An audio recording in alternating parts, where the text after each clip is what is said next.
Accuse me of mislabeling things. Fine, I'll come up with a new system that requires 10x the effort for you to figure out what is what. About 5 years ago, had just started at a new biotech as a medicinal chemist. We didn't have a compound management group, so distributing compounds to the assay chemists, field to the chemists. Essentially, I made compounds and then gave them to another scientist to test the compounds to see how effective they are. I would make the compounds, put them in a vial, and slap a label on them with the identifier code and the chemical structure, and then walk over and give the guy the samples.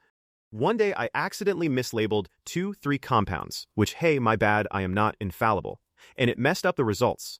Instead of doing the normal thing and coming to talk to me about the mix-up, he decided that it was necessary to send an email to my boss and his boss saying how unprofessional the situation was and how this can't happen, etc., etc.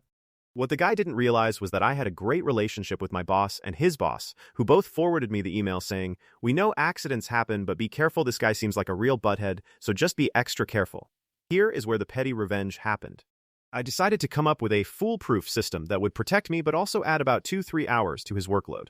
What I ended up doing to no longer putting the identifier code or structure on the vial, and instead only used barcodes vials.